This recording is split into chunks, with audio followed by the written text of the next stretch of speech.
about a month ago, I was going out on a second date with a woman that I had met the night before. And after a certain point in the evening, I don't have any recollection of what occurred. And I woke up the next morning next to her. And, at this point, there's a very strong indication that she drugged me and that she raped me. And I'm having a really difficult time coping with that. And I don't know where I am right now. I feel like I don't know what the next, as you say, the next right move is. Yeah, and so I need help in understanding how I get back to being a happier, healthier person where I can feel safe again. Mm. Dude, I hate that for you, man. And yeah, me too. My experience talking with men over the years who've been sexually assaulted, I want to applaud your courage for calling. That's hard for a guy to even say that out loud. Yeah, it feels a bit uncomfortable. She's quite a bit smaller than I am. She's 4'10". I'm 6 feet tall, 200 pounds, and it's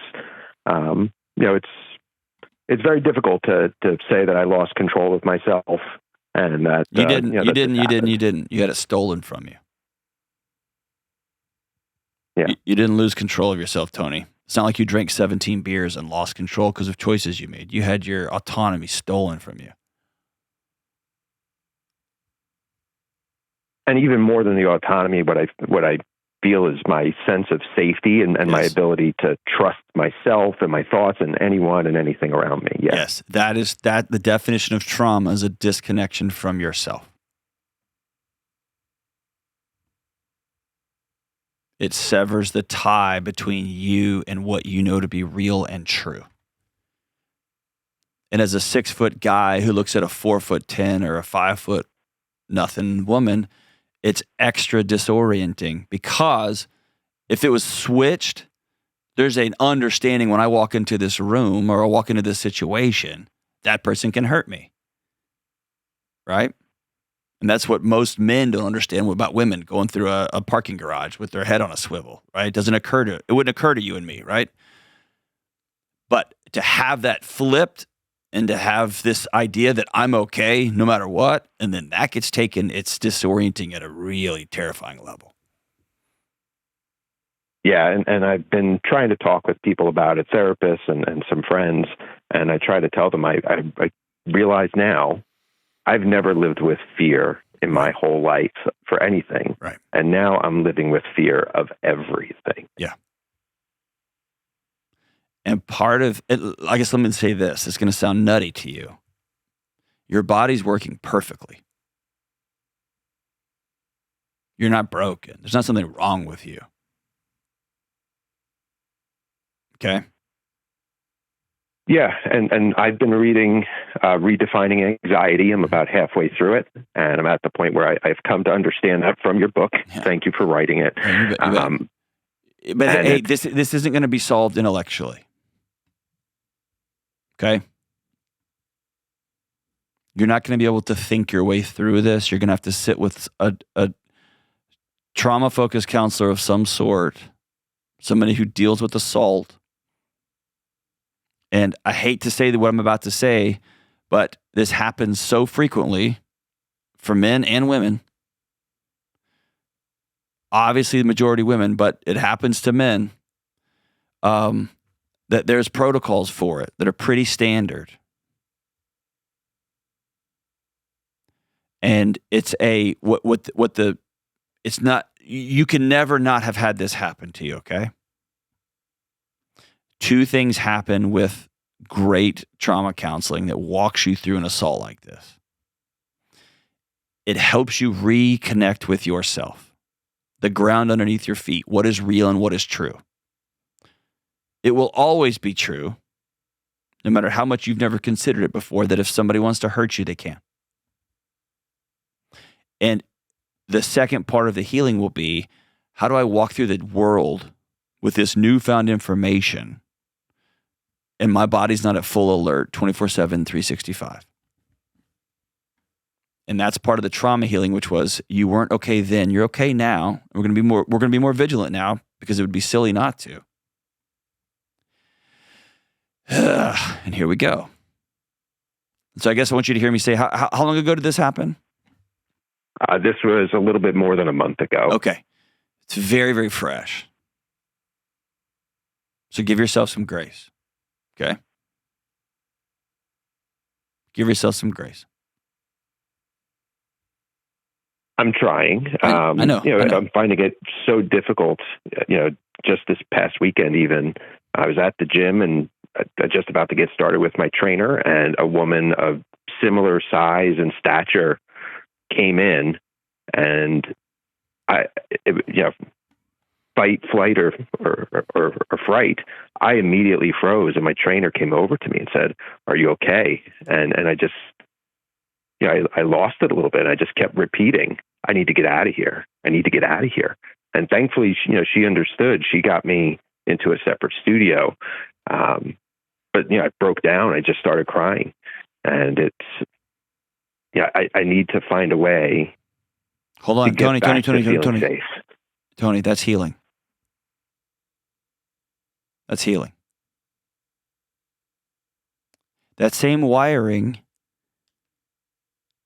is the wiring that was used 1,000 years ago when you got attacked without looking by a tiger that was waiting in a tree for you. And it mauled you, and you barely made it out alive. And then a month later, you're sitting there in the forest, still nursing some pretty fresh wounds, and a tiger appears across the field. Your body would be failing you if it didn't scream, "Get out of here," or if it didn't freeze and try not to be seen. And I want you to be very careful about this language. Not careful, that's dramatic. I want you just to get rid of this language. You're not going to go back to a time of innocence. That's what makes assault and rape so awful, is it steals innocence. Okay. What you have to trust is, on the other side of healing, you're informed, and you're always going to be more attentive. You should be. All of us should be. But you have to trust on the other side of this, your body's not going to feel like it does all the time right now. You're going to be able to see somebody bebopping into a gym, a 5'2" woman bebopping into a gym, and you're going to be able to remember what happened, and your body's not going to take off on you. And any date you go on in the future, you're not going to leave an unattended drink. You just never are. And none of us should, but you particularly are never going to do that again. You're not going to get back to a time when you could just go run to the bathroom with a stranger at your table. You're not going to do that. And that's okay. That's wise. That's wisdom. That's learning. I wish you didn't have to learn that lesson like you learned it, but that's learning. You get what I'm saying? Yeah, I do. And that fear, that anxiety has caused me to miss out on weddings, dates since then. Bro, you're 30 days. You're 30 days. Yeah. It's okay. It's a bummer, and it's grief, and it's the shrapnel from this type of assault. It makes it's evil on every level. Every level, dude. But what I'm afraid is going to happen to you, and maybe already is happening, is I can't go to the wedding, or I want to go to this wedding. I start getting dressed, and my body's like, we're not going to the wedding. And then you feel like a loser, and you feel embarrassed, and then you go back to, I'm a 6-foot dude, and this 5'0" 4'9" woman took this for, like, you go back to a shame spiral. This wasn't your fault.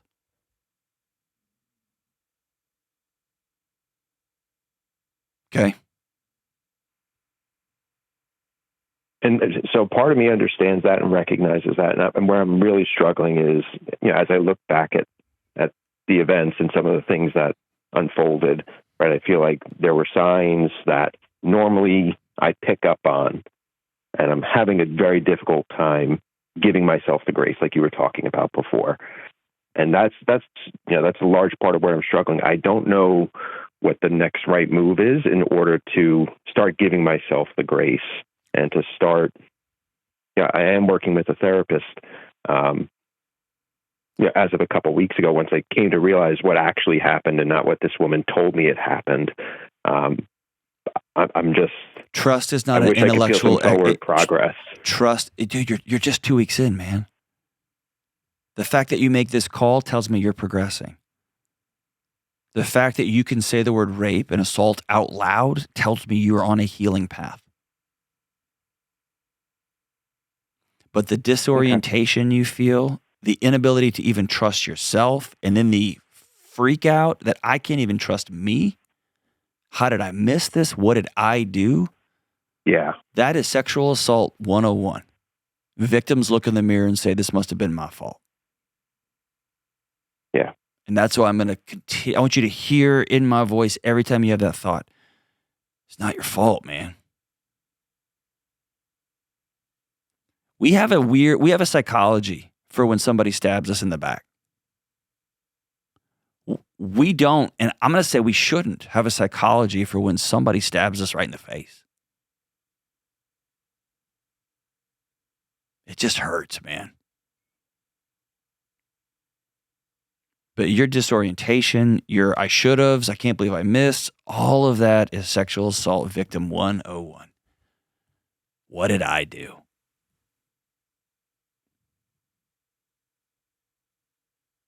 It's not your fault.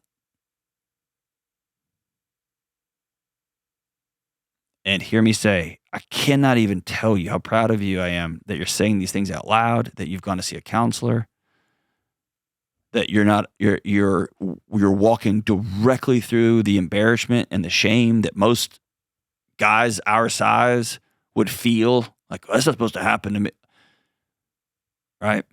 You're walking right through it. But you're 2 weeks in, man. Yeah. If you keep on this path and not just going to a therapist, hopefully on just talking about it and talking about it and talking about it, but you're going to begin practicing these things. And by the way, here's what practice will look like over time. I'm going to learn some self-calming techniques, some breathing techniques, some movement, some tapping, some move my foot, some clenching of my calf muscle. I'm going to learn a few things that when my nervous system goes to fight or flight, I'm going to be able to go, no, we're here. We're here right now. We're here. I would tell you mine, but I don't want people taking what I do because my body does this too. I don't want to tell people what mine is because everybody's unique, and I don't want people to start trying the thing I'm doing. And then you're going to start practicing these things in micro little doses. I'm going to go out to a restaurant by myself. I'm going to order an appetizer. I'm going to order a Diet Coke, and I'm going to sit there. I'm going to drink it. I'm going to feel my body going to war on my behalf. And then I'm going to leave. I'm going to count that as a little win. It's a little win. I'm going to do it again. Or I'm going to get to the restaurant. My body's going to be like, nope, not today. We're not going in there. Cool, I'm out. Or I'm going to go with a close, trusted friend of mine. And I'll tell you, there is healing on the other side of this if you just keep walking. And you can't walk alone, and you can't intellectualize this. And what I mean by that is you're not going to be able to sit at home and be like, I need to trust myself, so just trust hard. That's just not how trust works. Trust is like confidence. It's something that you get through adversity and experience. And so you're back at square one. And it will move fast. The trust in yourself will move faster than you think it does. The trust in other people will take longer than you think it does.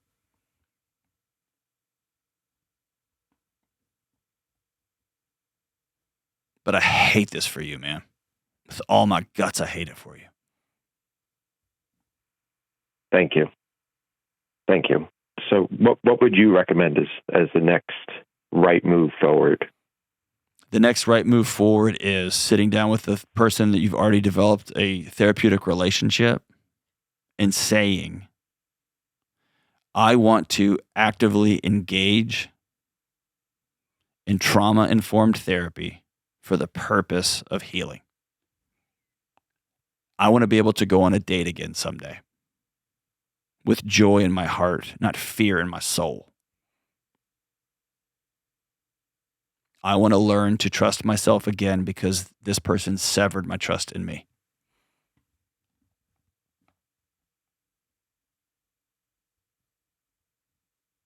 The other thing I would do is I would keep a journal with you at all times.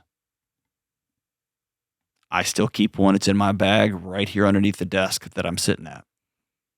And it's just a stories journal. The stories that pop into my head, everything from this person did that to I'm a loser to I'm weak to whatever it is, I keep it with me and I write it down. And I'm telling you, over time, over months and over years, the stories get kinder and kinder and less. But occasionally there's some barn burners in there. But I get that stuff out of my body onto a piece of paper so I can look at it.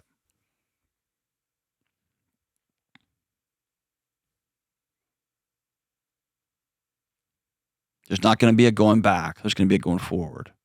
Or there could be a standing still. I'm going to recommend going forward, but I'm also going to recommend going forward slowly. Because the world as you knew it, this world where you bebop through it and you go on dates and you meet people and you don't have a fear or care in the world, that world doesn't exist anymore. So let's honor that reality. Now we're going to rebuild something stronger, arguably more beautiful. We're going to rebuild a new world, a new life that's going to be wise and prudent, but also not fearful. And one that we trust ourselves and we begin to trust others, but we also trust others with wisdom and with care.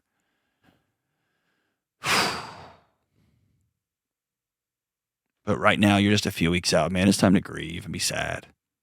It's time to miss the wedding and give yourself some grace. It's time to say, hey, I got to leave the gym today. I'm going home. Not beat yourself up, but just know we'll go get them tomorrow, but not today. That's healing. That's healing.